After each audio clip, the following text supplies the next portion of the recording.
In a rare opportunity, Alfa Romeo have opened their doors to Veloce proving ground. It includes an F1 certified test track, and we are going to go on it to test drive this, Alfa Romeo's first foray into electric cars. It's the Alfa Romeo Junior Veloce, and we are going to put it through its paces. So what do you reckon? Is an Alfa that's basically the size of an SUV with no engine still going to be fun to drive? I don't know. We're about to find out. Let me know in the comments below, and while you're there, do like and subscribe. Thank you. So this is the new Junior, which was briefly called the Milano until some lawyers got involved. It's a small SUV which is about the same length and width as a Mito, or a smudge longer than a Corsa or Polo. Alfa is part of the mighty Stellantis empire, which means there are plenty of shared bits from other cars like the Jeep Avenger and the Fiat 600e.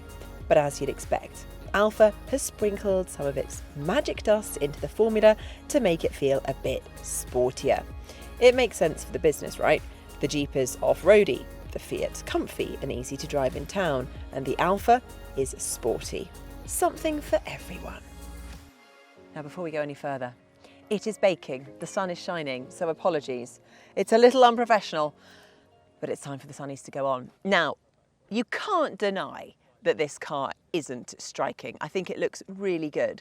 It has this Scudetto shield, which I think is pretty iconic, and a lovely reminder that serpents eat men or babies. Apparently, it goes that initially this was supposed to be a serpent giving birth to a baby, but actually it turns out the serpent is eating someone instead. Anyway, moving on. Other things that I like about the front is we've got air vents that actually work, but only on the left side.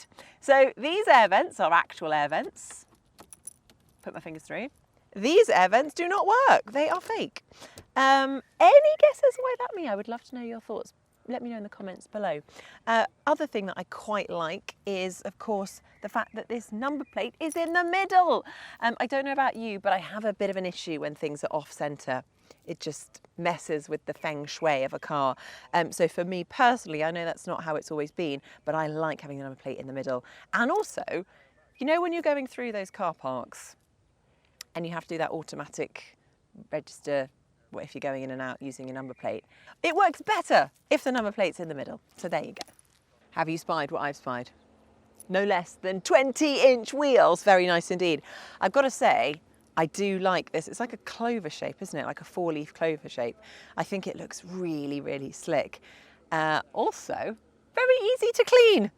Much easier, less surface area, and it gives you a nice view of the brake calipers that they have actually worked really hard to improve. Now, the braking distance from 62 miles per hour down to a standstill is just 35 meters. They've worked really hard to get the best braking performance out of this car.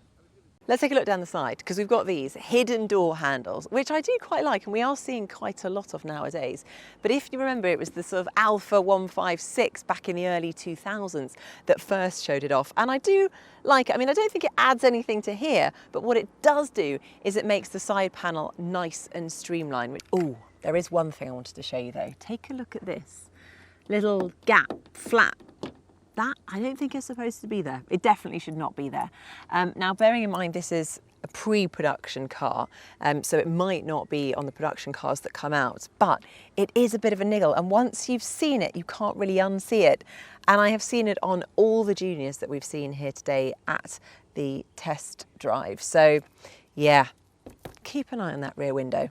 Right, let's take a look at the rear. And actually, I think it's quite simple, but I also quite like the fact that it's simple. You can really see that they've paid a lot of attention when it comes to aerodynamics back here. We've got the spoiler, we've got this little lip back here. There's no light bar across it, which seems like a place that you would put it, but I don't think it needs it. I also quite like this proper Alfa Romeo badge on the back to remind everyone behind you what you're driving. And then ultimately this sort of shape, it's quite sort of wide shoulders, wide hips, and that gives it this great stance on the road. It makes it feel sturdy, which I think is going to reflect the character of this car and the way it drives. Time will only tell. Let's take a little look inside, because the boot has a pretty decent size of 400 litres. Now that's class leading, a bit bigger than the Coupe Reborn. You've also got a nice little hidden storage spot under there. Oh, with a screwdriver if I need one. But does it have a frunk, I hear you ask? Okay, so it's not a frunk, but it is a lovely place to store your cables. So I'd say that gets you a brownie point for that. Right, we'll take a good look inside. It's a very nice place to be, I think you'll agree. You can see a few familiarities straight away, buttons that you will have spotted in the Jeep Avenger down there. Also these drive mode buttons, these buttons up here. So a few similarities, but overall, a very different feel. You immediately look ahead, you've got your drive display, 10.25 inch up here, another infotainment system here, 10.25 inch. I love the casing around the Speedo. It's very Alfa. It feels like I'm in a race car. Yeah, it feels like this car needs to be driven dynamically. I really, really like it. And then the other thing that you cannot ignore are these sports seats. How cool are they? They look incredible. They are very comfortable indeed. They really kind of almost like hug you around your shoulders. They're quite firm, but I quite like that. It just gives you the right driving position and the right support to go for a good long drive. I love it. Also, I think the finish is really nice. This sort of suede here and here. You've also got some red stitching along the door, on the seats, on your armrest here. Overall, it just feels really nicely put together. I like it. There are 3 Juniors to choose from: the entry-level Electrica, the Electrica Speciale, or the Electrica Veloce. These use the familiar 54 kilowatt-hour battery, which is used in most of the other Stellantis cars. Now, there are 2 motors to choose from. The first uses the 154 brake horsepower motor that we've seen before and gives a range of up to 250 miles and 100 kilowatt maximum charging rate. The cheapest one costs £33,895, which is about the same as the sport version of the new Mini Cooper E or a Coupe Reborn. There's also this, the sportier 280 horsepower Veloce version, which we've not tried before. However, it does cost an extra £8,400, which is a pretty big leap. Finally, foot to the floor. Let's see what she's capable of. Nice. Oh, that handles beautifully. Whoa, I was not expecting that. Now, 280 horsepower through the front wheels is a lot. So Alfa's been clever. They've plumbed in a mechanical self-locking differential, torsion D, which lessens the wheel spin, and actually it works well. You end up feeling a slight tug on the wheel, but it very quickly corrects itself and then delivers that power for a nice, smooth exit. I also want to talk about the steering, because Alfa's really ramped it up and given it a very direct feel. So it means on some of these tight, twisty turns, you actually end up turning the steering a little bit less than you normally would. So I think that means I feel more in control of the car. Now, this Veloce also has sport suspension and an upgraded braking system. Now, I don't think I'm getting quite as much feedback from the brakes as I'd like, but I mean, look at this. There is just no roll. It's amazing, or hardly any roll anyway. I just can't get over the handling through these tight, twisty corners. I just feel like you're really in control of the car. Okay, so we just joined the Langer part of the circuit. It's a 20-kilometre track that they have built to, well, basically resemble country roads, and it does exactly that, although we have agreed that these country roads in Italy are way better than the B roads we get in England. No potholes. But this is made up of 100 turns, quite a lot of turns. But it's all good here in the driver's seat. And, you know, as far as first impressions go, I've literally only been in the car a few minutes, but it's feeling really, really good. Obviously, comfort was one of the main things that Alfa have really focused on, and it is a very smooth, comfortable drive. This is really... Hold on, yeah!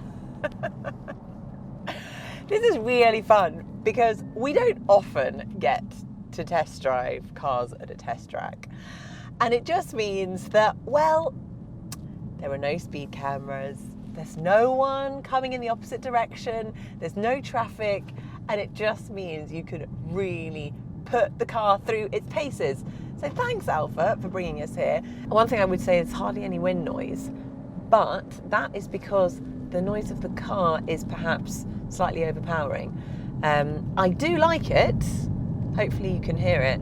It's not as synthesized as some of the electric cars can be. It's got a slightly sort of deeper tone to it, and I think it's probably more representative of how you would expect an EV to sound. You know, it's not too far out there and futuristic and all of it. And I think you feel more connected to the car as a consequence. Because, you know, one of these things that we always talk about that we miss with electric cars is the same passion isn't there that you get from an internal combustion engine car, because it hasn't got the noise. It doesn't have the same emotion. It doesn't evoke the same passion. But actually, driving this, I do feel quite passionate. I think it is evoking some emotion from me, and I think that is partly due to not only the way it feels but also the way it sounds. When we look at the driving modes, it spells out DNA. Very nice indeed. D stands for the dynamic mode. This gives you specific steering and an acceleration calibration, basically a nice sporty feel. N stands for natural mode, which is designed for everyday use. A stands for advanced efficiency, which allows for maximum energy efficiency while driving. As you can imagine, I like it in dynamic mode. Now, if we talk about some of the performance figures, this does 0 to 62 miles per hour in 5.9 seconds, which is pretty tidy, and you've got 280 horsepower at your disposal. So it's pretty pacey. And I would say that actually driving it, yes, you know you've got the speed available, but the way it handles gives you confidence. You know, I think there are some electric cars out there that you don't necessarily want to drive at speed. You don't feel in control of the car. Whereas this car, you feel properly in control, you feel safe, you feel confident. Now, the other thing that Alfa have done is worked really hard to make this car light. Obviously, that helps with the efficiency of the powertrain and the battery, but it also really helps with the handling and relates to the aerodynamics. But this car weighs under 1,600 kilos, which is 200 kilos less than any comparative car in the same segment. And again, I think that sort of really played into the handling of it. Now, the first thing that Alfa said at the beginning of their presentation was that this needs to be fun. And I do think little old Junior here is very much captivated fun driving to an absolute T. I could go round and round on this track for days. I just don't feel like this is just an everyday small compact electric car. I feel like I'm in a sports car. This is a car that belongs both on the road and on the track. It's quite something. Right, a conclusion on the Alfa Romeo Junior. What do we really think? Well, I've been thinking for a while that sometimes, since we've moved from internal combustion engine cars to going electric, sometimes with these new models, there's a bit of soul missing. You know, some of us fell in love with cars because of that passion, the emotion that driving an engine really evokes. And I think what Alfa has done here is brought that passion across. Driving this car still evokes emotion. I still feel excited to drive this car, and it definitely brings the fun in bucket loads. So I would say it's a big thumbs up for the way that this car handles and drives, and it really does, I think, encapsulate the spirit of Alfa Romeo and its incredible history to date. So are you getting good value for money? Well, the entry-level Electra that you get 156 horsepower comes in at just over £34,000, which actually does seem quite reasonable in relative terms. Now, for this, which is the sports version, also known as the Veloce, is £8,500 more. But for that, you get 280 horsepower, a proper track-centric car. Now, it does sound a lot of money for the extra horsepower. However, think about the competition out there. Look at the Hyundai i5N. That's an additional £15,000 on the Veloce, which certainly makes this look a lot more affordable. So if you are looking for a track-focused compact SUV, then look no further than the Alfa Romeo Junior Veloce. It is a very capable car that won't disappoint. If you want any more information on the Alfa Romeo Junior, then click on the link in the description and the comments below.